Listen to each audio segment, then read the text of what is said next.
Buenas noches, estimados televidentes.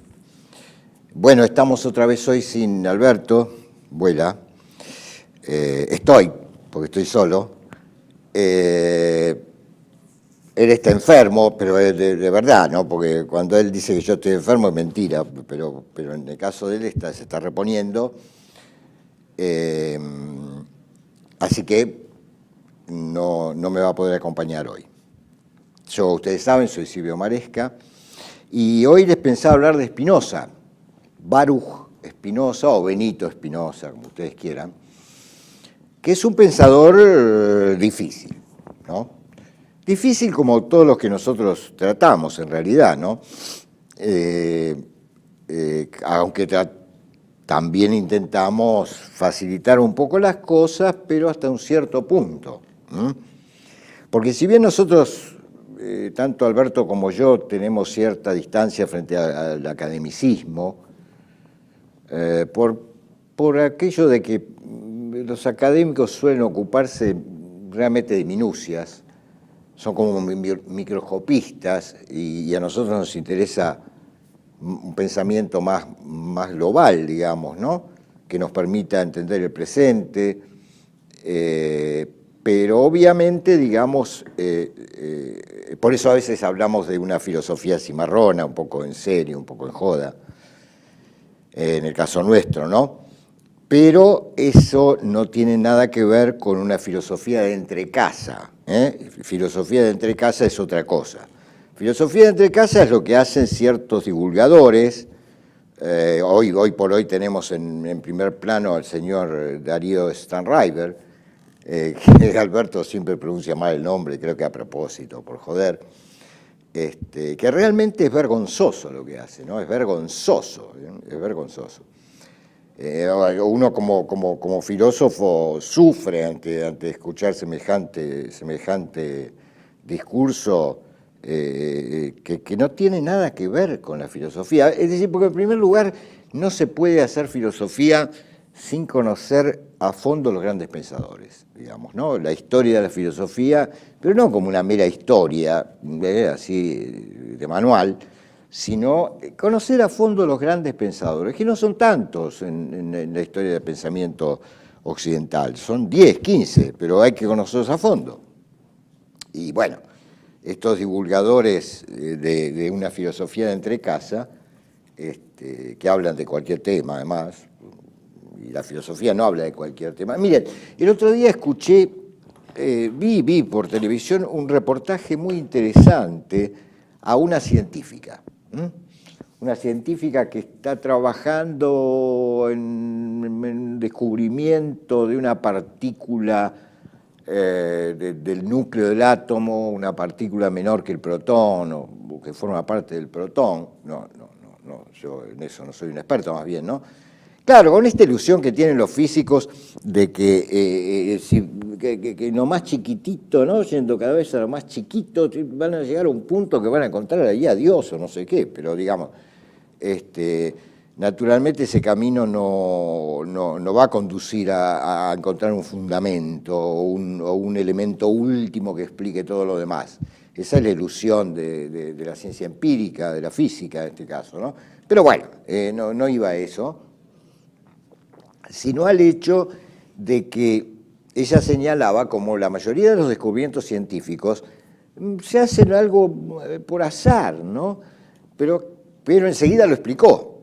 Dijo, por azar en el sentido de que lo que descubrimos muchas veces no es lo que estamos buscando, pero esto aparece en ciertas condiciones experimentales muy precisas, digamos, ¿no? Y muy complejas, además. Hoy imagínense usted que para trabajar en el plano de la microfísica se necesitan aparatos súper complejos y otra serie de disposiciones al respecto, ¿no?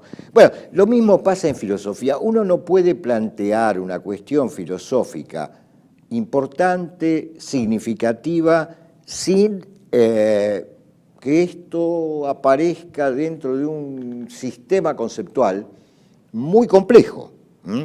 Es imposible. Filosofía no es, bueno, contar que somos seres finitos, la angustia ante la muerte, bueno, qué sé yo, eso, por ejemplo, digo, ¿no? O bueno, o asombrarse ante la magnitud del universo, no, no, no, no, no, no, no, no, no, no. Todo esto para justificar un poco también que Spinoza, del cual voy a dar algo así como una clase, es un pensador complejo, difícil. Como lo es Hegel, como lo es Nietzsche, como lo es Aristóteles, como lo es Platón, como lo es Descartes. Y eso se puede simplificar hasta cierto punto, ¿no? Si no entramos en aquello del famoso chiste de Einstein, ¿no es cierto? Y un señor, digo señor, era señora en el chiste original, pero para que no se me acuse de misógino, voy a decir señor, que le pregunta, le dice, ¿no me podría usted explicar la teoría de la relatividad?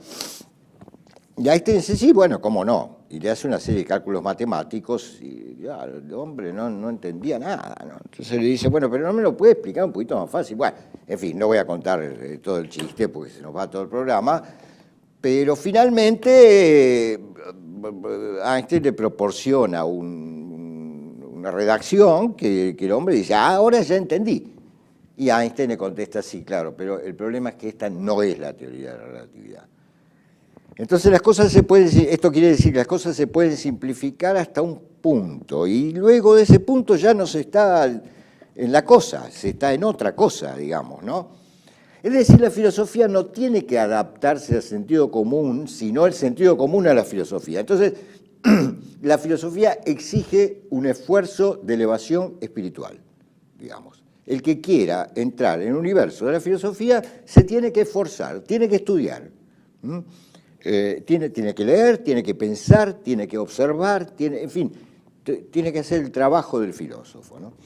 Porque lo importante es filosofar, no saber la historia de la filosofía a nivel así de manuales, como se la suele enseñar en las universidades o en los institutos terciarios, etc. Bueno, no basta de preámbulos.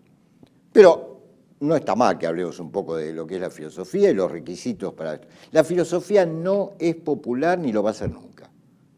El que quiera que la filosofía, el que quiere que la filosofía sea popular, que esté al alcance de todo el mundo, no es filósofo, se equivoca, es más bien un reformador de la humanidad o no sé qué otra cosa, alguien que tiene vocación de profeta o quiere ganar dinero, que también es muy común, ¿no? Spinoza, Baruch Spinoza o Benito de Spinoza, tiene una biografía muy particular. En realidad, su familia era oriunda de Portugal, ¿no? Y habían sido previamente expulsados de España, judíos, marranos. Su familia había llegado poco tiempo antes de su nacimiento. Él vive desde más o menos 1630, 1670, una vida muy corta, 44 años, nada más, ¿no? En otras épocas no hacía falta vivir tanto para pensar brillantemente, digamos. Ahora se vive más, pero se piensa menos. En fin, ¿será por los celulares? El otro día Sabina contaba una cosa muy interesante, lo vi en un reportaje, el cantante, ¿no? El cantautor o el artista. Decía, yo establecería la pena de muerte para quien inventó los celulares. Y esa pena de muerte sin apelación. Él no tiene celular, por supuesto, y me causó mucha gracia, me pareció muy acertado, ¿no? Es un chiste, pero es un chiste significativo, digamos, ¿no? Miramos mucho los celulares, vivimos mucho más que antes, pero pensamos mucho menos, estamos estupidizados por la tecnología, digamos, ¿no? Somos a esta altura, de alguna manera, prótesis de la tecnología, en cambio que lo que uno debería suponer que la tecnología sea una prótesis nuestra, ¿no? Pero me voy muy por las ramas hoy. Spinoza, como les digo, vivió en pleno siglo XVII, un siglo magnífico, magnífico, porque fue el momento de verdadero después de las guerras de religión del siglo anterior, después de 2 siglos de Renacimiento, donde se estabiliza la modernidad, lo que yo llamo la modernidad temprana, que fue un periodo brillante, digamos, en cierta forma, ¿no? En Europa, estamos hablando de Europa, estamos hablando fundamentalmente de Inglaterra, Francia y Alemania, digamos, y los Países Bajos. Justamente la familia de Spinoza tuvo que huir también de Portugal y se instalaron en Holanda, en Ámsterdam. Y claro, en ese momento pasó una cosa muy rara, porque los judíos que emigraron, digamos, a los Países Bajos, y emigraron a los Países Bajos porque en ese siglo XVII en los Países Bajos había una gran tolerancia religiosa que sobre fines de ese siglo se terminó, dejó de ser tal tolerancia. Piensen ustedes que Descartes, el inmediato antecesor de Spinoza, el fundador de la filosofía moderna, justamente deja Francia y se traslada a los Países Bajos para pensar con más libertad, digamos, ¿no? Con esto no quiero sentar la tesis de que el pensamiento fructifica más cuando hay más libertad de culto, porque a veces sí, a veces no, eso en la historia es muy controvertido, ¿no? El hecho de suponer que la censura impide que se genere un pensamiento creador y que es preciso de enormes libertades para que haya un pensamiento creador, no siempre es así, no siempre se da. Nosotros gozamos quizá en el siglo XXI de libertades que nunca se han gozado anteriormente en la historia de Occidente, y no se produce nada a nivel de un pensamiento originario, profundo. El último gran pensador de Occidente fue Martin Heidegger, que murió en 1976.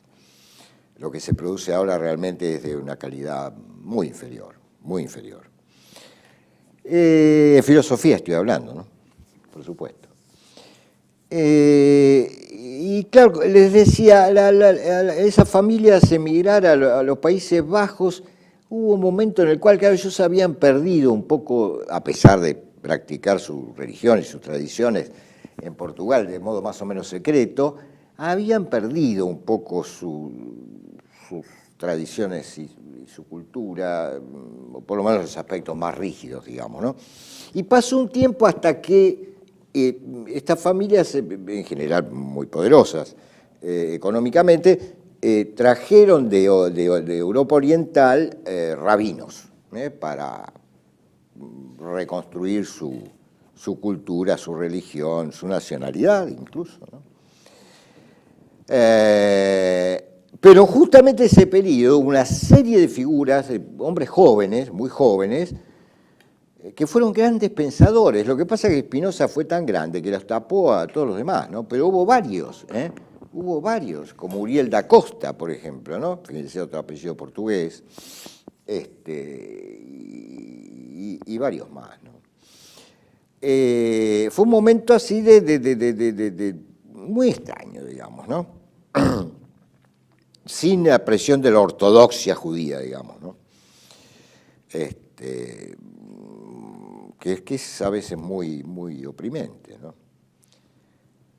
En fin, Spinoza se forma en el pensamiento cartesiano, en el pensamiento de Descartes, que había vivido muy poco antes, incluso durante un tiempo fueron contemporáneos. Descartes muere en 1950, Spinoza es de un par de generaciones después que Descartes. Y bueno, recibe la gran influencia de Descartes.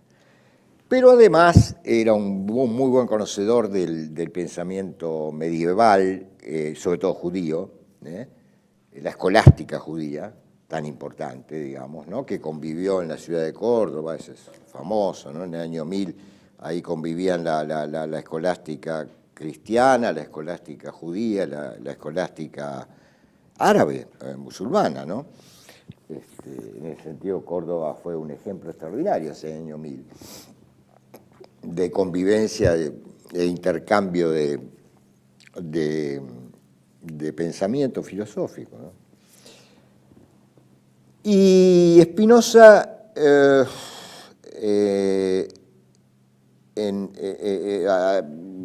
ya de joven, bueno, conocía el latín, por supuesto, escribió en latín, pero digamos, rápidamente es expulsado de la sinagoga, ¿no? Con una condena para él, sus sucesivas generaciones, pero que en realidad era una fórmula. La revista Eñe se dedica todos los años, es tan profunda, la revista Eñe es maravillosa, la cultura argentina, la revista Eñe, bueno, es una porquería, aprovecho para decirlo, es una inmundicia. Pero cuando se acuerdan de Spinoza, en cambio de acordarse de la filosofía de Spinoza, sacan la carta de excomunión, bueno, qué sé yo, ¿no? En realidad ese era un formulismo, simplemente un formulismo, y tanto es así que después, bueno, la comunidad trata de reinsertarlo en la sinagoga, pero Spinoza se niega absolutamente, y no por eso adopta tampoco el cristianismo, a lo cual lo tientan muchos de sus amigos comerciantes de Ámsterdam, ¿no? Vamos a seguir con la biografía de Spinoza, su bibliografía y después rápidamente su filosofía en el próximo bloque.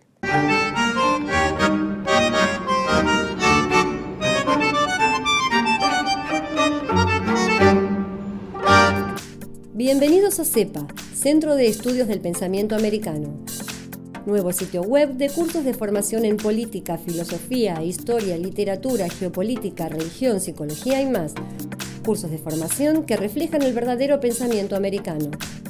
Lo invitamos a elegir el curso de su agrado ingresando en www.cepa.la.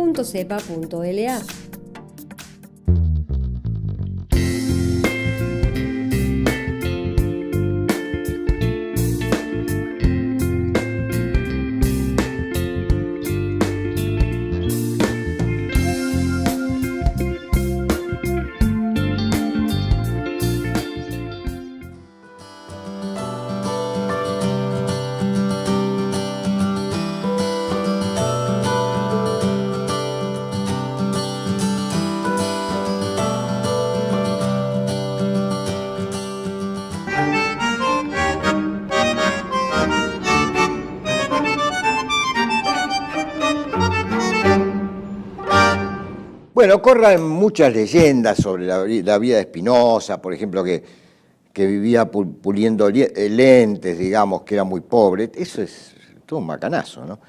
En realidad, él tenía muchos amigos, entre los cuales hacía circular sus obras, que la mayoría no se publicaron anónimamente, y la más importante después de su muerte.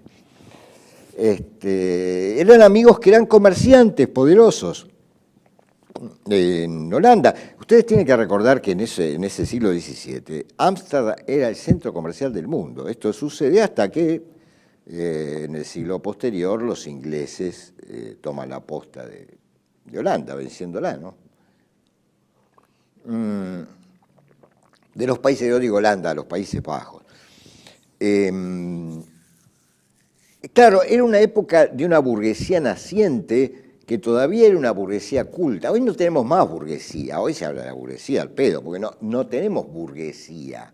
Existe gente rica, pero eso no es la burguesía. Como explica muy bien un gran pensador que fue Junger, ¿no es cierto? Condenado porque fue nazi, bueno, fue nazi, bueno, también fue nazi, qué sé yo. Otros fueron comunistas y nadie los condena, digamos, ¿no? Ahí se ve la disparidad de criterios, porque si criticamos el totalitarismo, critiquemos tanto al nacionalsocialismo como al bolchevismo, ¿no? Pero claro, como la mayoría de los intelectuales son pro-bolcheviques todavía hoy, entonces, bueno. Pero Junger ya en el año 32, en una magnífica obra que se llama El Trabajador, señalaba que la burguesía no existía más, digamos, que había terminado el periodo de la burguesía. Que venía la sociedad de masas, digamos, ¿no? Donde las diferencias son económicas, pero no de clase. Son económicas, algunos tienen más plata, otros tienen menos plata, qué sé yo, eso es todo. Pero por eso, bueno, la burguesía practicó en su buen momento, siglo XVII, XVIII, el mecenazgo, digamos, por ejemplo, ¿no? Y antes también, en el Renacimiento. la burguesía naciente italiana, bueno, en fin. No estamos en realidad para hablar de historia, pero a veces es indispensable hacerlo. Spinoza entonces no vivió pobremente, lo mantenía los amigos, pulía lentes, porque en ese momento todo el mundo pulía lentes, todos los grandes filósofos, que a su vez eran grandes científicos. Ustedes recuerden que en ese momento del siglo XVII hay una gran conjunción entre esta nueva ciencia que surge, ¿no es cierto?, la matematización de la naturaleza, con Galileo, después con Newton, un poco más tarde, y tanto Descartes como Spinoza, como Leibniz, los grandes pensadores de la corriente llamada racionalista, a la cual se oponía el llamado empirismo inglés. En realidad estas son diferencias de manual que no son del todo precisas. Ya vamos a señalar en su momento un poquito por qué, en el caso de Spinoza. Estos pensadores de esta etapa, siglo XVII sobre todo, XVIII también, eran por lo general grandes científicos. El discurso del método de Descartes, digamos, que inaugura la filosofía moderna, era nada más que un prólogo a 3 tratados científicos.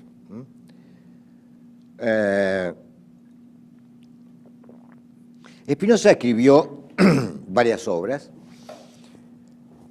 Recuerdo ahora el Tratado de la Reforma del Entendimiento, que tiene un magnífico prólogo, donde él explica por qué renuncia, digamos, a los honores, la riqueza, a las mujeres. Bueno, porque en esa época los sexos estaban como más definidos. Por eso dice las mujeres, hoy no sé, diría les mujeres, no sé cómo diría, bueno. En función de un bien mayor, es decir, que el ascetismo del filósofo en general tiene que ver con que en el pensar conceptual él encuentra un mayor placer. No es que renuncia al placer y se convierte en una suerte de, ¿cómo podría decir?, de moralista recalcitrante que está en contra del placer. Jamás pasó eso con ningún filósofo, sino que hay placeres superiores a los placeres carnales, llamémoslos así.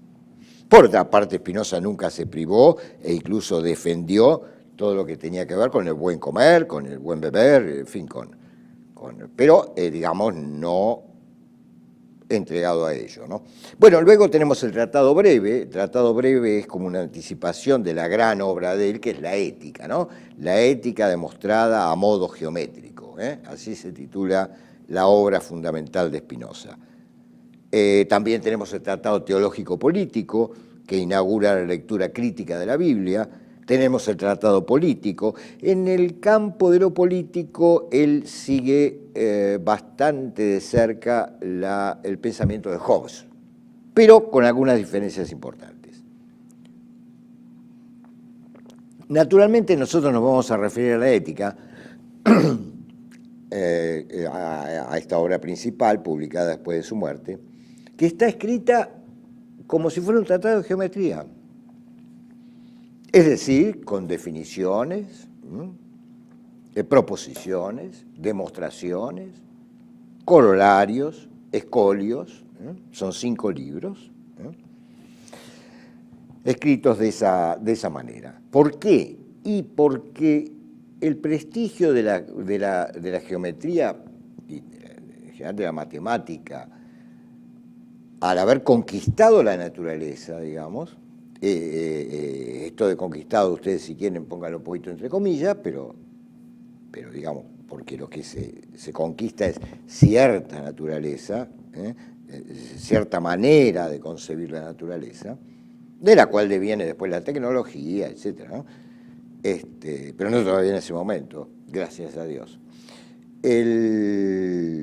Digo entonces que el prestigio de la geometría y la matemática en general era tal que la metafísica copia el modelo de la matemática, pensando que era posible construir la metafísica al modo de la matemática. esta ilusión, porque fue una ilusión finalmente, una ilusión propia del racionalismo, llega a su fin con Kant. No llega a su fin con esto del racionalismo, es decir, aquella concepción de la filosofía que pone el acento en la razón y no en la experiencia, digamos, ¿no? En esto se opone justamente al empirismo, digamos, ¿no?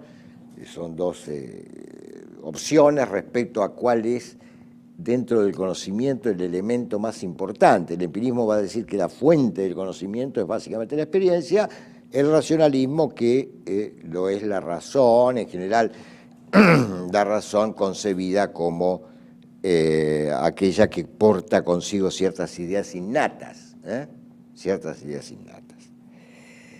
Que no es el caso de Spinoza, ¿no? Por eso le decía que esa división entre racionalismo y empirismo es un poco convencional, pero lo cierto es que Spinoza construye su metafísica al modo de la geometría. Lo primero que él sostiene, digamos, en las primeras definiciones del libro 1 es su concepto de sustancia. Para Spinoza la sustancia es aquello que no necesita de otra cosa para ser, aquello que se concibe, que existe y se concibe por sí, que existe y se concibe por sí. En realidad, lo primero que dije es más bien la definición de Descartes, ¿no? Descartes dice, sustancia es aquello que no necesita de otra cosa para ser. Simplifica mucho Aristóteles con eso, gracias a Dios, ¿no? Porque la ousia aristotélica, lo que mal se tradujo por sustancia, es de una complejidad inmensa, ¿no? Y tiene múltiples significaciones. Bueno, la modernidad en esto, a partir de Descartes, simplifica, digamos, para bien y para mal. Descartes decía sustancia es lo que no necesita otra cosa para ser, y Spinoza dice es lo que existe por sí y se concibe por sí. En el sentido de que la sustancia es la causa de sí misma. Que es una causa de sí, aquello que como efecto es causa de su causa. Entonces se entiende que no necesite de otra cosa para ser, que exista y se conciba por sí, que su esencia implique su existencia, que es otra manera de decir, y esto para Spinoza a su vez es Dios. Porque de ninguna manera renuncia Spinoza a Dios, más, todo su sistema está fundado y más que fundado en Dios. Lo que rechaza Spinoza es la confesión judía y la confesión cristiana. Pero en realidad, el Dios de los filósofos nunca es el Dios de la religión, digamos, ¿no? Es el ente supremo, es el ente por antonomasia, es el ser de los entes. Por eso, la teología filosófica no es ni siquiera la teología como especulación propia de las religiones. Es algo completamente aparte. Por eso el creador de la teología es Aristóteles, en realidad, de la teología filosófica, y el Dios de Aristóteles, es el pensamiento que se piensa a sí mismo, ¿no? Este no es un Dios al cual se le pueda ofrecer un culto, ni se le pueda hacer pedidos, ni tenga una... Justamente Spinoza es quien más ha desantropomorfizado, ahí me salió, desantropomorfizado a Dios. Para él es absurdo pensar que Dios tiene una voluntad, que tiene un entendimiento. No, Dios es la sustancia. Sustancia única. ¿Por qué sustancia única? Bueno, había un problema ahí, ¿no? Descartes había establecido la existencia de tres sustancias. La sustancia pensante, la sustancia extensa, mente y cuerpo, y la sustancia infinita o Dios. La sustancia por antonomasia, digamos, ¿no? Porque él mismo explica, Descartes mismo explica, bueno, cuando dice que la res cogitans o la sustancia pensante no necesita otra cosa para ser, lo mismo que la res extensa o la sustancia extensa, la extensión, la materia, digamos, dice salvo la creación divina. A partir de ahí no necesitan de otra cosa para hacer, pero la verdad que no es del todo, en fin, convincente eso. Pero el problema no estaba tanto ahí, sino en el hecho de que Descartes se encontraba en enormes dificultades para establecer la relación entre ambas sustancias, la mente y el cuerpo. De ahí lo que inventó, ¿no es cierto?, de la glándula pineal, una glándula que está en el cerebro, como lugar de comunicación del pensamiento con la materia y de la materia con el pensamiento, pero la verdad que eso no convenció a nadie. Para Spinoza esto no es así. Extensión y pensamiento. Digo extensión porque la materia se pensaba como extensión en Descartes y en Spinoza. Todavía no había aparecido Newton, todavía no se había descubierto la ley de gravitación universal. Y entonces la materia era pensada puramente, en forma puramente geométrica, como altura, anchura y profundidad, que es lo que quiere decir extensión. Altura, anchura y profundidad. ¿Qué es la materia para Descartes, para Spinoza? Es geometría en movimiento. Geometría en movimiento. Cuerpos geométricos en movimiento. Pero para Spinoza, la sustancia, la única, consta de infinitos atributos, de los cuales el hombre conoce solo la extensión y el pensamiento. ¿Qué son los atributos? Los atributos en Spinoza son aquello que expresa la esencia de la sustancia. Es decir, que esta sustancia única, este Dios, se expresa de infinitas maneras, de las cuales el hombre, insisto, conoce dos, que es la extensión y el pensamiento. Esto quiere decir que podemos pensar la totalidad de lo que existe en términos materiales. Y esto es Dios. Y de ahí las acusaciones que tuvo que soportar Spinoza y por largos siglos de ateísmo, materialismo, etc. Pero también Dios o la sustancia se expresa como pensamiento, es decir, que podemos concebir la totalidad de lo que existe en términos de pensamiento. Ahora, no es que el pensamiento expresa un pedacito de la sustancia o un pedacito de Dios, una parte de la torta, y la extensión a la materia otra parte. No. Cada atributo expresa la totalidad de la sustancia o la totalidad de Dios.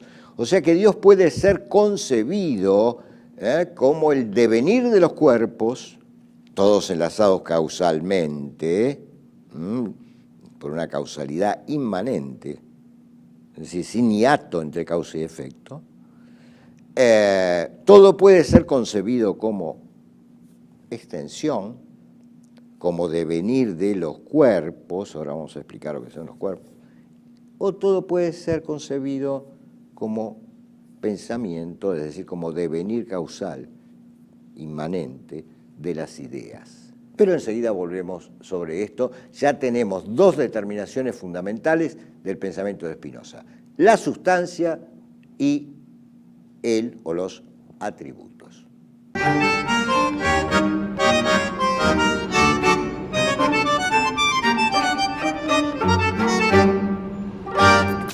Bienvenidos a CEPA, Centro de Estudios del Pensamiento Americano. Nuevo sitio web de cursos de formación en política, filosofía, historia, literatura, geopolítica, religión, psicología y más. Cursos de formación que reflejan el verdadero pensamiento americano. Lo invitamos a elegir el curso de su agrado ingresando en www.cepa.la.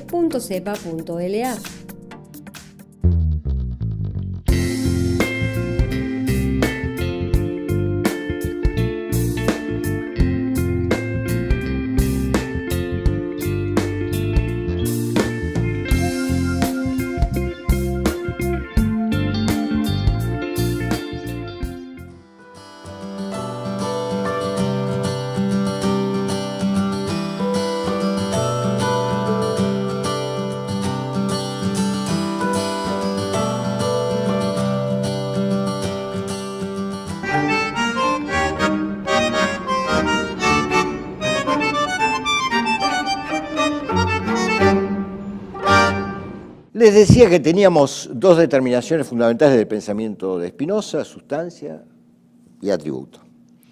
La tercera es el modo. Modo es aquello, o las afecciones, ¿no?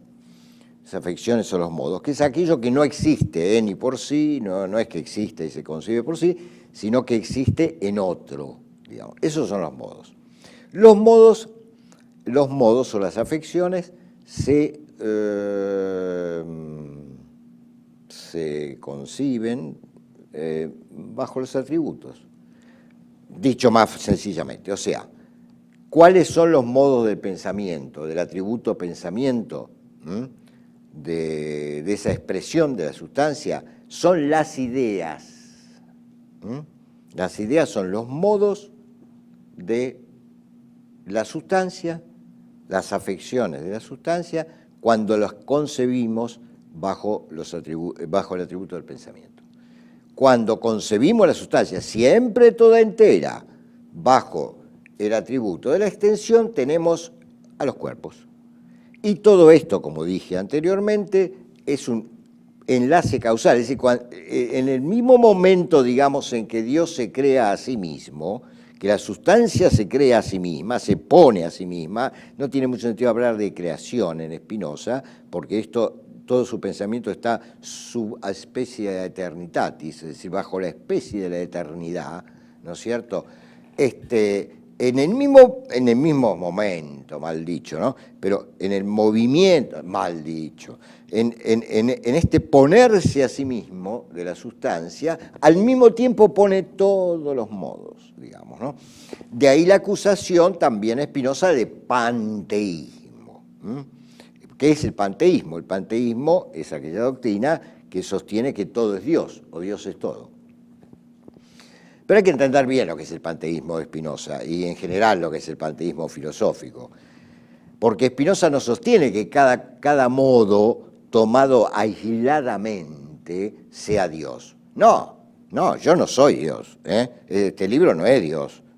Nada tomado, ningún modo tomado aisladamente, ninguna idea tomada aisladamente, ningún cuerpo tomado aisladamente es Dios. Solo podemos decir que es Dios bajo el punto de vista de esa cosa limitada, pero no es Dios absolutamente. Lo único que es Dios absolutamente es la totalidad de lo que existe bajo la forma de los infinitos atributos.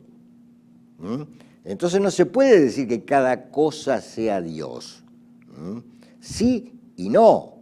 Sí en última instancia, en el orden universal, en cuanto forma parte de un orden universal, pero no en su aislamiento. En su aislamiento es un ente finito, y es Dios, sí, pero bajo el punto de vista de ese ente finito. Limitado. Muy bien, vayamos un poco, luego de estas tres determinaciones fundamentales, ¿no es cierto? Me traje un machete, ustedes verán, eso le gustaría mucho a Alberto, ¿no? Bueno, el punto que inmediatamente hay que señalar es que Spinoza niega por completo la libertad de la voluntad. En este sentido es uno de los pocos pensadores que se oponen, digamos, a la doctrina agustiniana dominante en Occidente hasta hoy. Yo no sé si no es el único que se opone, en última instancia. Claro, hay que ver ahí en Hegel qué pasa, en Nietzsche qué pasa, con la doctrina agustiniana, pero el resto la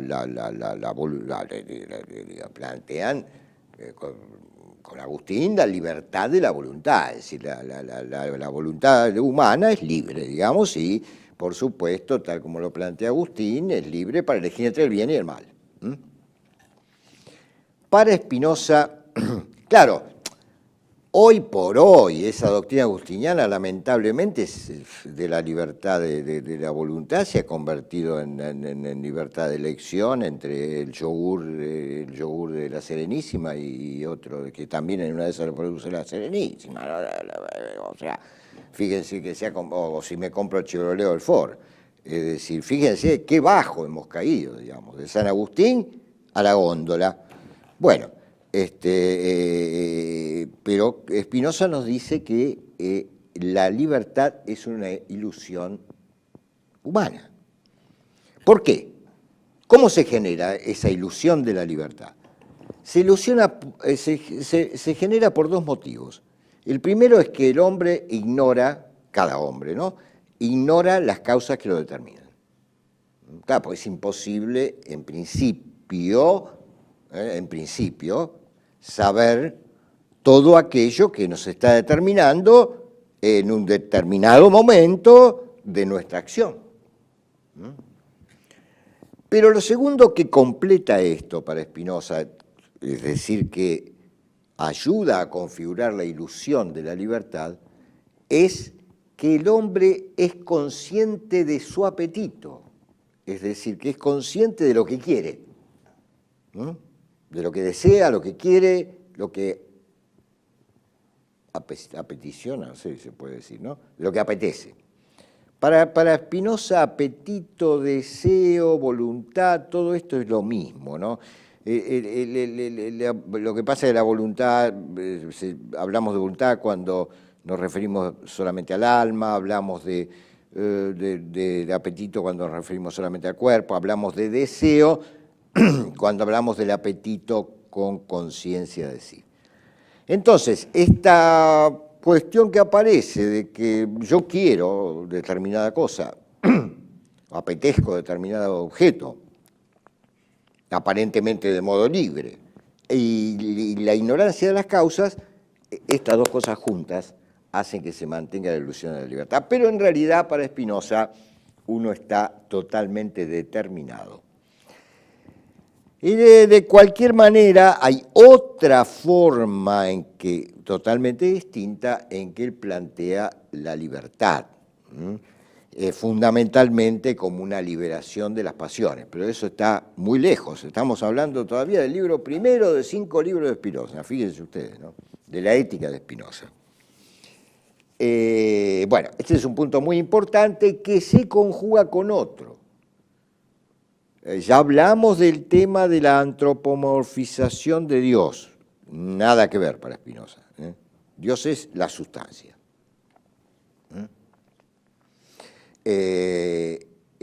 Pero lo otro que de alguna manera se vincula con el tema de la libertad, se vincula con el tema de la desantropomorfización de Dios, es la cuestión de que Spinoza sostiene en el libro primero, en el apéndice, que no existe ni lo bueno, ni el bien, ni el mal. En lo real no hay ni bien ni mal, ni mérito ni vituperio, ni belleza ni fealdad. Todos esos predicados los atribuye el hombre de acuerdo a los intereses de sus apetitos. Fíjense que él termina diciendo que el deseo es la esencia del hombre, ya veremos también por qué. Es decir que en lo real no existen tales determinaciones, ni bien ni mal, ni pecado ni inocencia, ni alabanza ni vituperio. Fíjense lo que significa plantear esto del siglo XVII, además, ¿no? Lo que significa plantearlo hoy todavía. Lo real no es algo que pueda ser concebido, es decir, es algo que debe ser concebido, como mucho después dijo Nietzsche, más allá del bien y del mal. No debemos moralizar lo real. Lo real debe ser despojado. El mundo no es un orden moral, es un orden estricto para Spinoza, es un orden causal estricto, como explicamos, una causalidad inmanente, donde una cosa se va siguiendo de la otra sin que haya hiatos, por eso causalidad inmanente, pero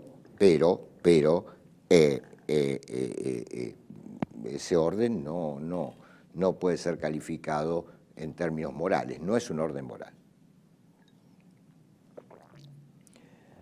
Ese es un pensamiento extraordinario. Por eso Nietzsche, cuando encuentra el pensamiento de Spinoza en 1881, se topa con la ética de Spinoza, describe a Overbeck, el gran amigo de él, con un entusiasmo extraordinario, y dice, he encontrado a otro que pensaba como yo, le dice. Así que pensaba, bueno, con la diferencia de siglos, dice, ¿no? Y con la distancia que esto implica, pero he encontrado otro que piensa parecido, que piensa igual. Porque lo otro que rechaza Spinoza por completo, y esto no solo él, es bastante típico de la modernidad, luego a partir de Leibniz, siglo XVIII, en el pensamiento alemán se recupera, es la causa final. O sea, Spinoza rechaza por completo que el universo tenga una meta, tenga una finalidad que tienda hacia alguna cosa, digamos, ¿no?